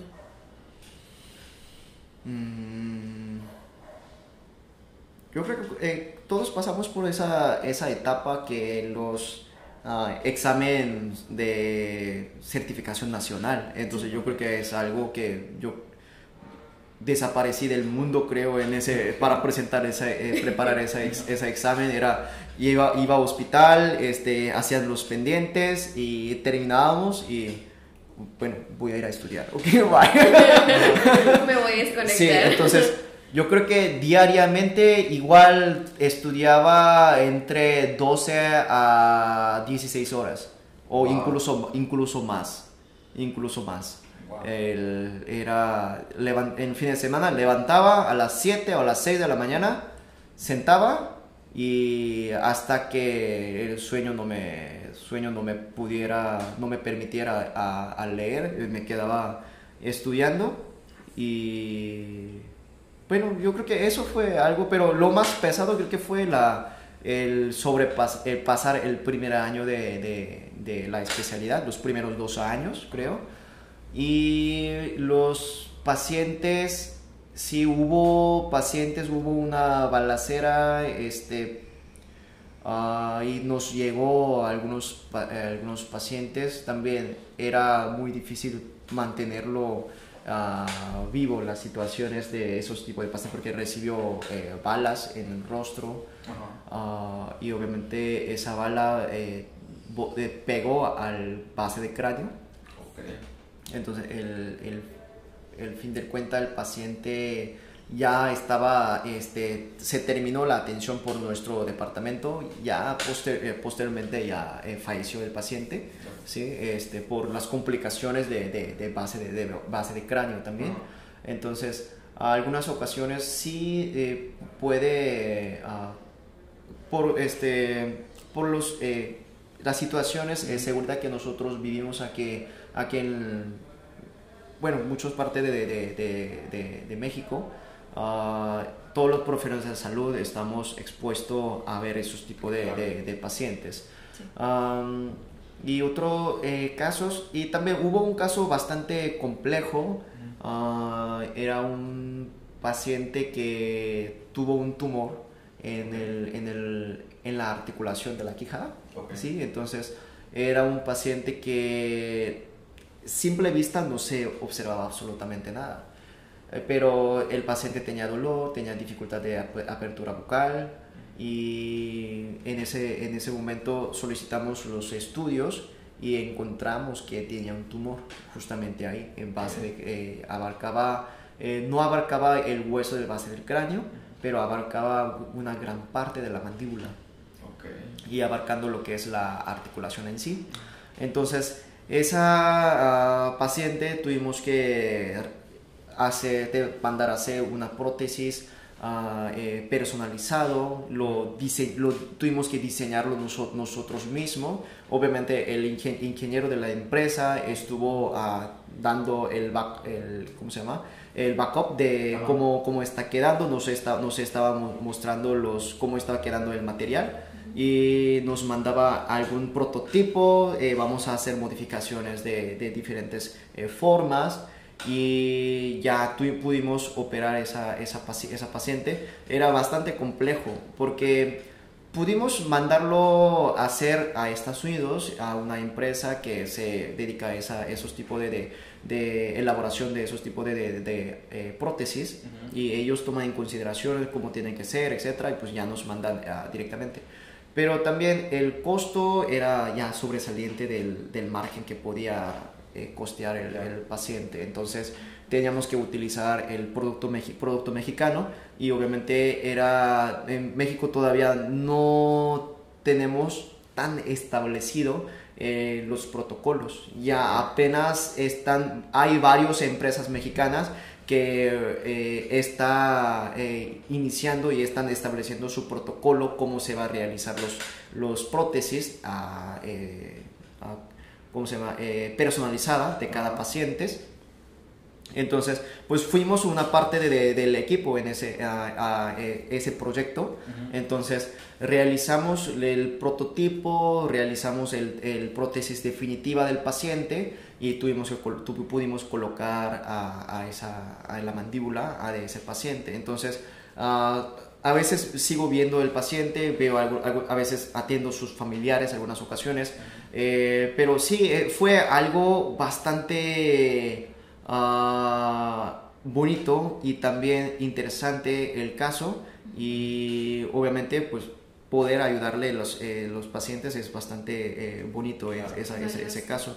Y también era un caso que no vemos siempre.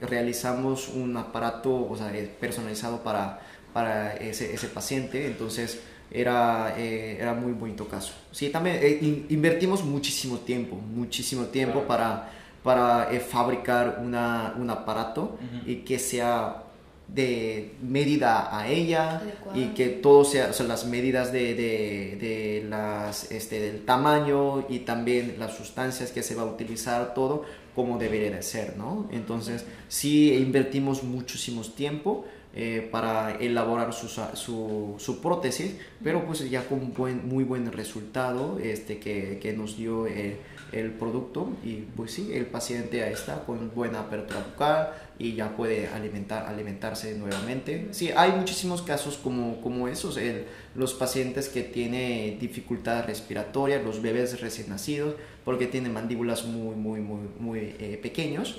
Sí, esos tipos de pacientes pues son muy difíciles, necesitan muchísimos cuidados y cirugías posteriores. Obviamente pues es muy grato ver ayudarle a esos tipos de pacientes también. Ajá. Claro, aparte le quitas el cáncer a una persona, pues... Sí, también es bastante difícil. Ajá, claro. Uh-huh. Sí. Ya. Ahora dinos, ¿cuáles son los planes a futuro que vienen para el Dr. Chang? Claro. Bueno, pues seguir como maestro de Facultad de Odontología, tratar de darle mejores clases o entretenido o de mejor calidad para ellos. Es un legado que un profesional de salud podría dejar.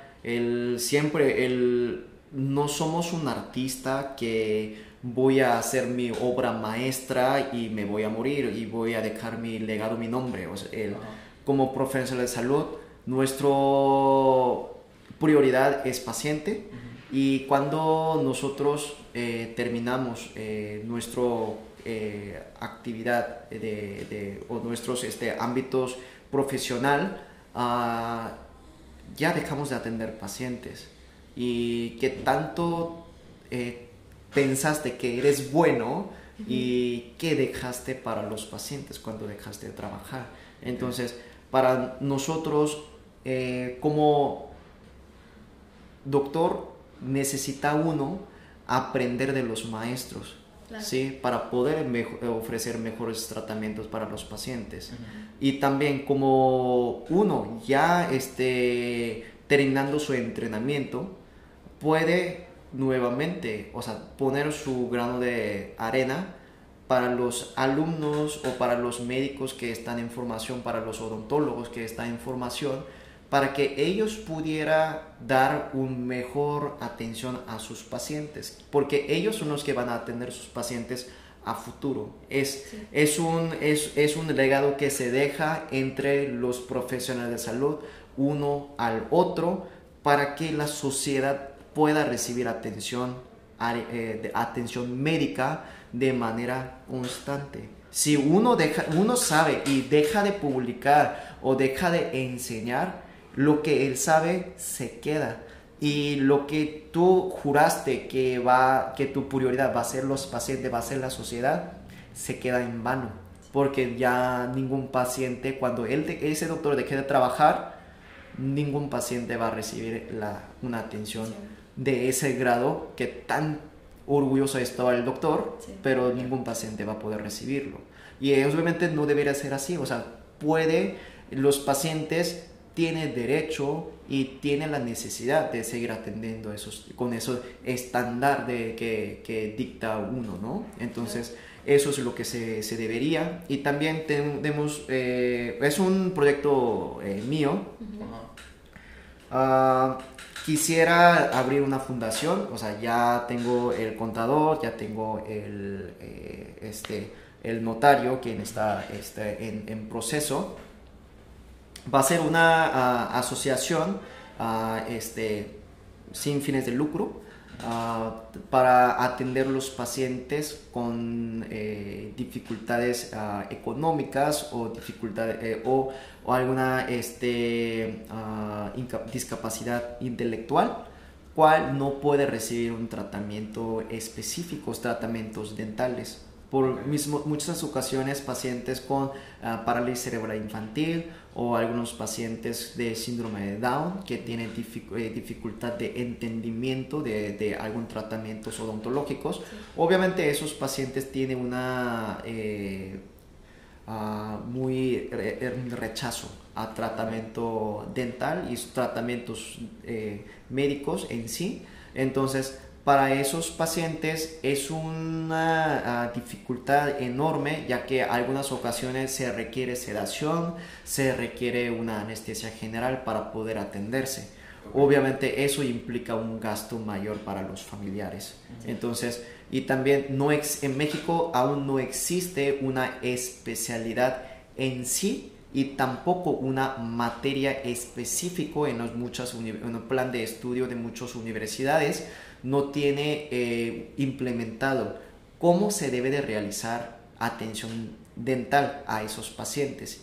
Y obviamente los odontólogos no tiene entrenamiento, entonces, o no hay una orientación a atención a esos pacientes, entonces esos pacientes se quedan rezagados, o sea, sin recibir ninguna atención. Sí. Y obviamente, como no hay odontólogos capacitados para atención a esos pacientes, tampoco le puede dar orientación a los familiares cómo se tiene que realizar los cuidados de higiene oral, cómo le tiene que ayudarle a cepillar los dientes, cómo lo tiene que incentivarlo para que ellos puedan realizar su aseo bucal. Entonces necesitamos un fomento cultural, tanto a los odontólogos, ¿sí? Capacitarlos y también enseñarle a los familiares cómo debe de ayudar a sus pacientes, ¿sí? Entonces eso es lo que tenemos, pues es un plan a futuro, ¿sí? Realizar una fundación para atención médica o atención dental de esos pacientes, y también no se va a enfocar solamente en la atención, sino que ya difusión cultural para los familiares y también capacitación para los odontólogos. Claro. Okay. Wow. Y la verdad es que sí está muy interesante. Sí, bastante noble también la idea. Y la verdad es que sí, yo que también he visto esos pacientes de que tienen autismo y síndrome de Down, a veces sí no se les da es difícil. Las herramientas para poder como que tener ya una vida más estable en su boca, ¿verdad? Sí. Así es, también los pacientes psiquiátricos completamente dejan su atención odontológica, o sea, su higiene personal en sí. Hay veces hay abandono social, etc. Y cuando queremos reincorporar esos pacientes, o cuando los pacientes psiquiátricos sufren algún tipo de dolores dentales, obviamente tenemos que tener ciertas normativas, ciertas diferentes manejos para esos pacientes. Igual el consultorio dental para esos pacientes es diferente, o sea, tiene que acomodar diferente, no debe haber ningún tipo de instrumentos que pudiera dañar el odontólogo. La puerta tiene que estar más cerca del odontólogo que el paciente, etc. Todos esos detalles, o sea, tenemos que implementarlo, y no existe una especialidad en sí en México. Entonces, abrir una escuela y poner un especial, o sea, es algo difícil. Entonces, lo que podemos hacer en implementarlo y darle consejos a diferentes escuelas o diferentes asociaciones odontológicas, ¿sí? Para que ellos lo puedan implementarlo poco a poco, y que la sociedad odontólogas puede tener ese conocimiento de cómo manejar a sus pacientes. Sí. La comunidad británica, ya que sea Inglaterra, Australia, Nueva Zelanda, Hong Kong, Singapur, Canadá, ellos tienen la especialidad que se llama Special Need Dentistry. Entonces, es una especialidad odontológica que solamente se dedica a atenciones de sus pacientes. Wow. Entonces, vamos tomando muchos el temario de ellos, y implementarlo aquí en México. Poco a poco, repartir los folletos o informaciones, plan de estudios a diferentes universidades de diferentes estados, igual escuelas públicas, escuelas privadas o asociaciones de diferentes estados, y como una recomendación ¿sí? Y para darle fomento cultural y también difusión cultural de los pacientes y los familiares de los pacientes, perdón. Sí. Y porque aunque nosotros odontólogos le podemos dar tratamiento, pero si no hay higiene, aseo diario en su casa, sí. Obviamente pues el tratamiento de los odontólogos también va a ser en vano. Sí, claro. Así es. Sí, claro. Ok. Ya iba a decir. Okay. ¿Qué consejos le darías a aquellas personas que apenas están iniciando su carrera en odontología y también aquellos que recién han egresado de la facultad? Sí, bueno, el primer día de clase yo doy un discurso a mis alumnos. No tiene nada que ver con la materia. Okay. Les digo que va a ser difícil. Para los compañeros que apenas entraron a la carrera, pues no hay otra cosa más que decirle, o sea, nada más pónganse a prioridad lo que es el estudio. Muchas ocasiones puede ponerse de acuerdo, bueno, ya estoy en la escuela, ya estoy en la universidad, voy a salir de fiestas, mis amigos, etcétera. Pero tiene que considerar alguna cosa. El dinero perdido o examen reprobado lo puedes presentar de nuevo, o el dinero perdido lo puedes trabajar de nuevo y ganar de nuevo. Claro. Pero el tiempo perdido nunca se puede recuperarse. Sí. Entonces lo que les comento es que sus prioridades no tienen que ser la fiesta.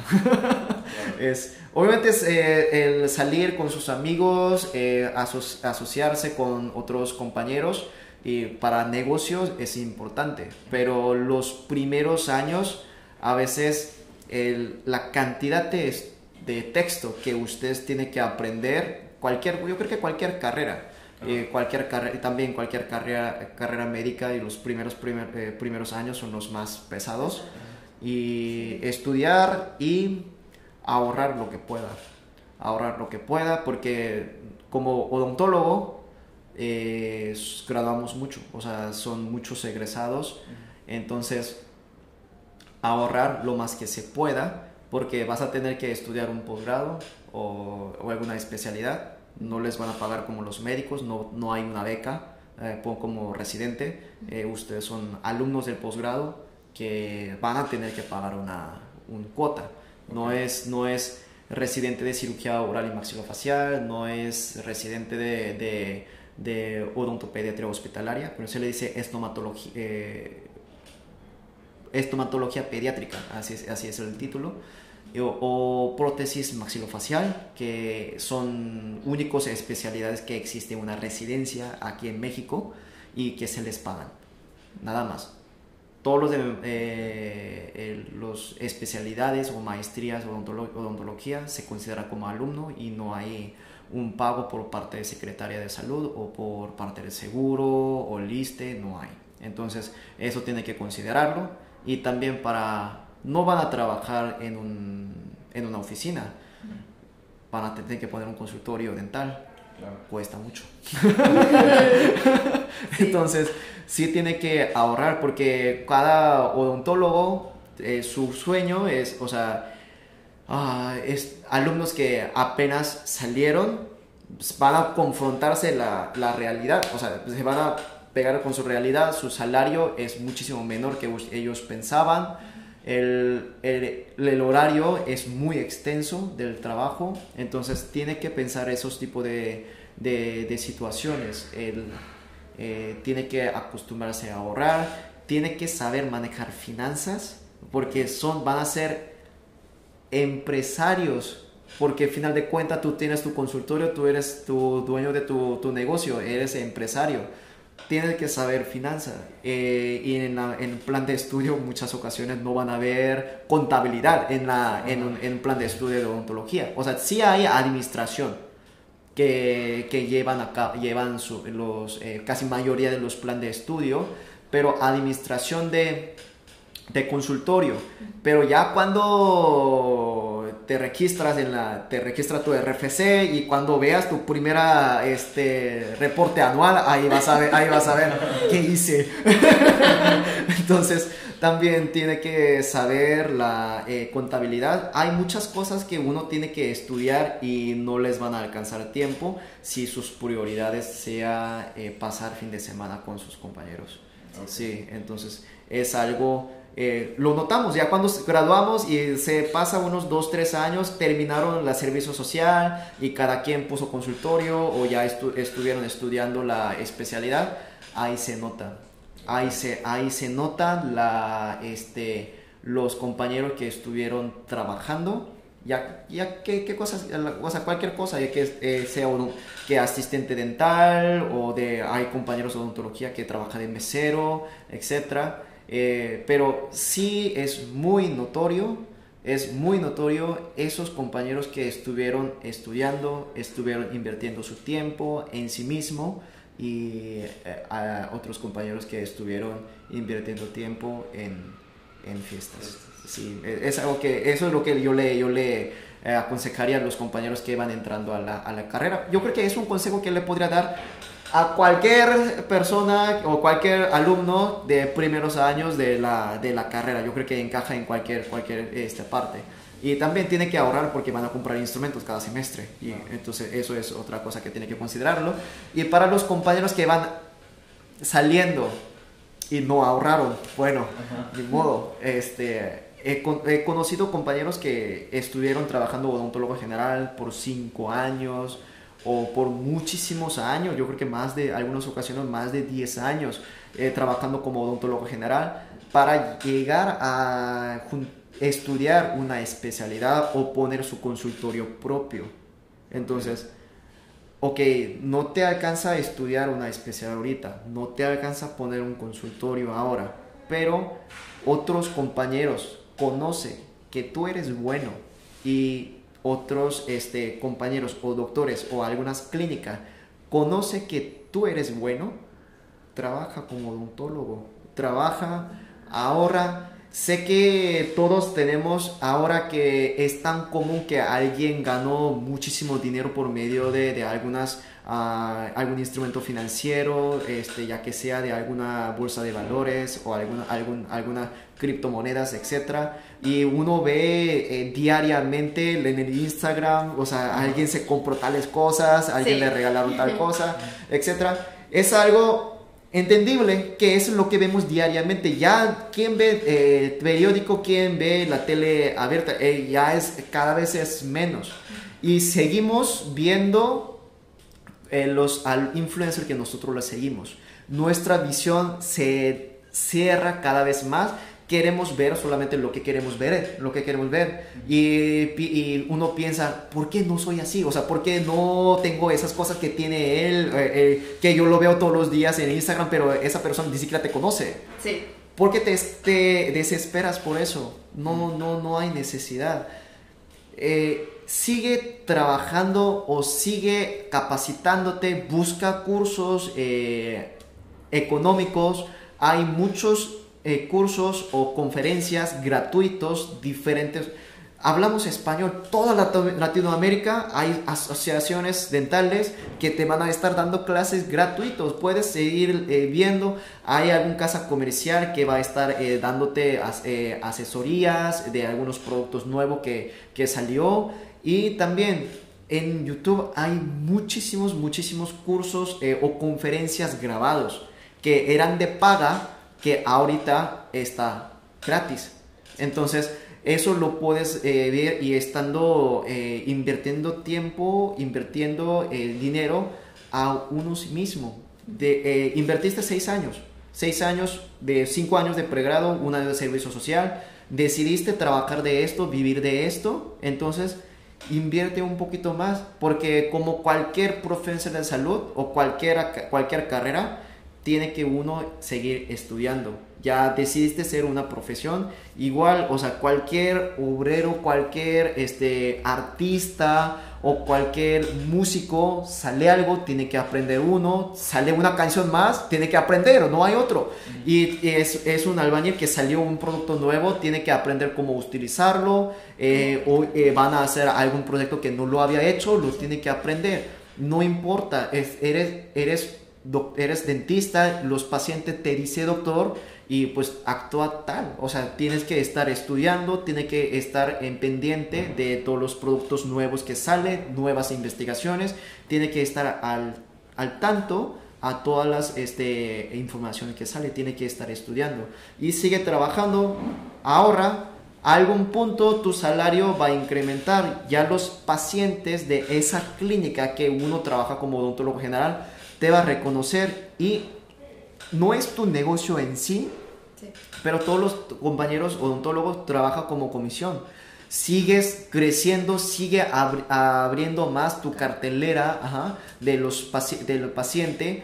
Algún momento va a llegar un punto que tú vas a poder poner algún consultorio. Tal vez no es un lugar lujoso de centro de San Pedro, no podría ser. Tal vez puedes poner algún consultorio para ti mismo, para tú trabajar y para poder atender tus pacientes.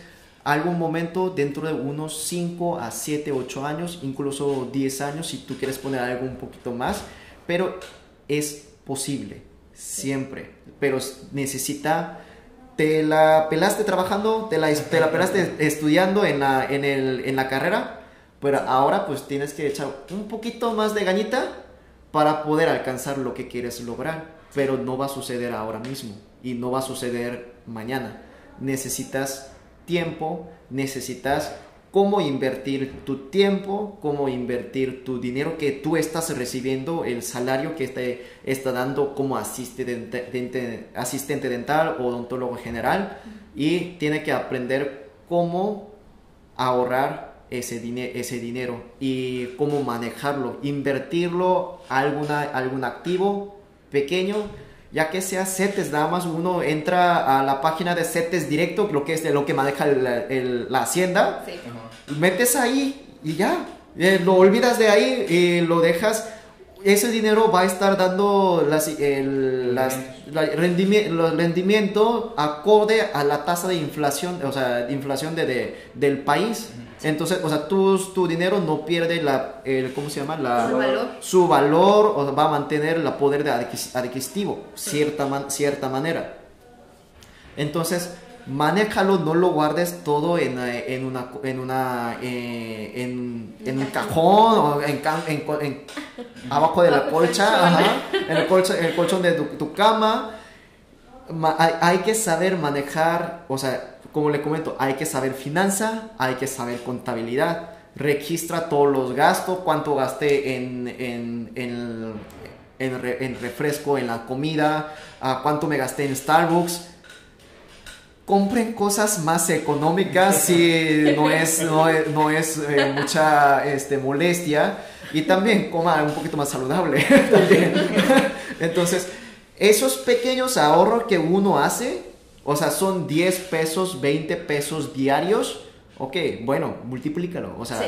Ya en 2-3 años ya te ahorraste para una unidad de gama medio o bajo, o unidad de producción mexicana. O sea, si quiere uno producción europea o americana, bueno, ya es punto y aparte, pero con lo que usted ahorre, 10 pesos, 20 pesos diarios, les van a alcanzar a comprar a unidad dental. Eso sí, yo les aseguro. Entonces, ya tiene uno lo más importante. Sí, la unidad dental. Ya posteriormente ahorran para rayos X, compran lo que es el Gavitrón, compran los para mueblerías, etcétera, y ya posteriormente puede poner su consultorio. Entonces, es cuestión de cómo manejar su finanza. Todos los que salieron, ya les toca, ya está grande, ya tiene que registrarte ante el SAT, ya tiene su nómina, sí. Y si están recibiendo por honorario en el clínica donde trabaja, pues van a tener que facturar, van a tener que hacer sus reportes mensuales, anuales, ya le toca emprenderse. Entonces, eso es poco a poco. Obviamente, si uno tiene ganas de hacer ahora mismo, bueno, pues vayan al banco, tomen préstamo de 300 a 500 mil pesos. Ya con eso lo pueden poner, siempre tiene la facilidad de eso, o si algún familiar lo puede apoyarlo a poner un consultorio, sí. Bueno, pero si es simple mortal como yo, bueno, hay que ahorrar y saber manejar su dinero, sí. Entonces, y paciencia más que nada, paciencia y no sé si saben, los mascota de casi mayoría de las facultades de odontología es tortuga. Okay. Wow. La razón es por paciencia. Okay. Entonces, porque todos los trabajos que hace odontología, muchas ocasiones se requiere tiempo. Yeah. Sí, porque necesitamos hacer trabajos poco a poco, ir adaptando, rehabilitando su mordida. Entonces, y también los trabajos, tratamientos odontológicos son largos. Entonces, es la razón, nuestra mascota es tortuga, ¿sí? Y bueno, seguimos lo mismo, ¿sí? Aunque usted ya salieron, sus mascotas va a ser tortuga. Entonces, sí, eso es el consejo que yo le podría dar.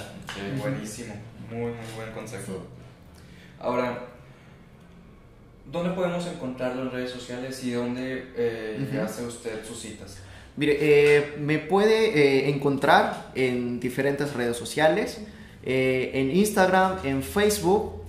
En YouTube me pueden encontrar como Dr. Chang Cirugía Maxilofacial. Okay. Y también en el web, en página de web www.drchang.com. ¿Sí? Okay. Ahí lo pueden encontrar. Me puede encontrar aquí en Wellmedic.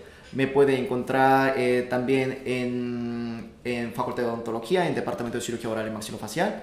Y también pues tenemos diferentes sucursales y también estamos por abrir un sucursal en el Zona Tech, en Torre Shiro, y también tenemos implementado a abrir otro consultorio aquí al ladito del Costco, en Valle Alto, ¿sí? Entonces todavía está en proceso, pero por lo pronto pueden contactarse conmigo por redes sociales y ya le puedo yo ofrecer diferentes ubicaciones, diferentes sucursales que tenemos actualmente, ¿sí? Y pues por lo pronto nos pueden encontrar aquí en Wellmedic de Pueblo Serena o Centrito Valle, ¿sí? Okay. Ahí es donde nosotros le podemos a brindar las atenciones. Buenísimo, doctor. Pues llegamos al final de esta entrevista. Muchísimas gracias por abrirse a nosotros con toda la información que nos dio. Y bueno, eso fue todo por el episodio de hoy. Espero les haya gustado y que sobre todo hayan aprendido bastante de una persona con mucha experiencia. Nos vemos el siguiente jueves y adiós.